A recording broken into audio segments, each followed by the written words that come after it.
It affects them to an extent that they even fall sick, which gets them to a disease eventually. Sometimes people just start wondering, where did I get this disease from? But they don't see this side to things, where these small stressors, or they seem small in the moment because they are small stressors in the moment, but when you start counting them or start adding them on, that's where it leads you, which is like an autoimmune disease or some kind of sickness which puts you in a very bad state or actually ruins your health overall. These all things Hmm. where you do not express and do not talk with each other, it seems like a small things, but this leads to stress and that leads to diseases. People don't stop loving each other. With time, I feel they just stop becoming emotionally available to each other. So they say that it's been years, it's been 9 years, it's been 10 years we are together, and all of a sudden the girl or the boy comes up and say, I don't want to be with you, it's not working anymore. And they say like, you were fine all these years, but all of a sudden you're like, I don't want to be with you, you're betraying me or you're bad, and then the blame game starts. It's not that. It's been years and years of emotional neglect that has caused this. And then slowly, people start being distant. Most of the people, they tend to separate, but most of them don't. They just stay in the relationship as roommates and they just coexist, which is bad because you are killing your dreams, you're killing your ambitions, and you're just existing in a bond that's not even alive anymore. And that can make you dead inside because you're not being yourself anymore. You are just in that bond that is so toxic. I can't be without you, but I can't be with you. I think it's harder because the fear of conflict is what makes people Yeah, distant. yeah, Too many people don't want, like, just to keep the superficial peace. yeah, They don't want to get into an argument or yeah, get into disagreement that might ruin the whole mood or something like yeah. that.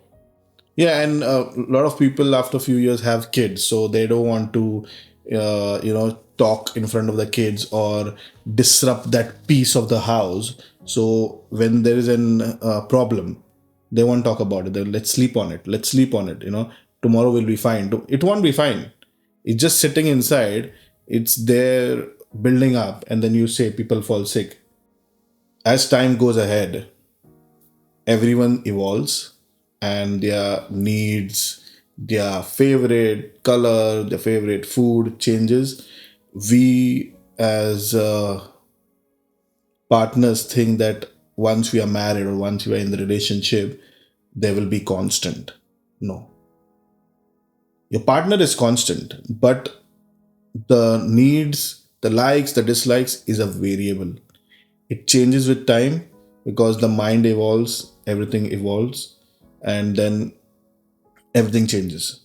So if you stop learning about each other, you are just putting a full stop ahead your relationship, and there's not going to be any growth.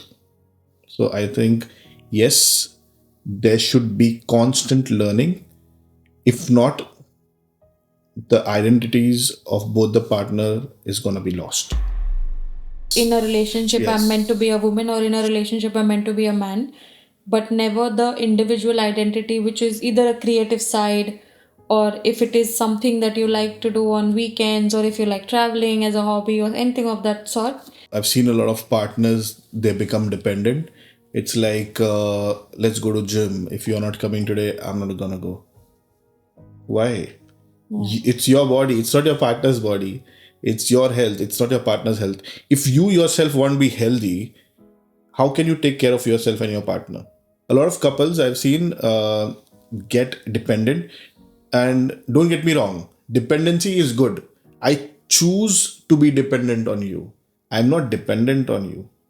So you have to choose. What do you do? How do you tackle this? Like, Imagine you have a partner, you had a very bad fight. Now you have spent a good amount of years with that partner, and that partner starts giving under the belt comments because he knows about you. Disrespect in any form, which comes as under the belt comments or comes as, it can come off as anything because the person knows your weak points. And once they start using that against you, that's very manipulative. Yeah, And it's I mean, if you don't put yourself first, no one is coming to save you. yeah. If you don't respect yourself, no one is gonna Yes, so respect you. you have to start building boundaries.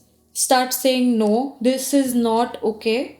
I don't want this from you. I want this from you. What I mean, depending on what works for you and what doesn't work for you, Yeah, that there's a boundary that they cannot cross. yeah, And if they keep crossing it, yeah. you are not that important to them, that they keep making the below the belt comments all the time or disrespecting you. So that shows that you're not that important and they can keep doing that.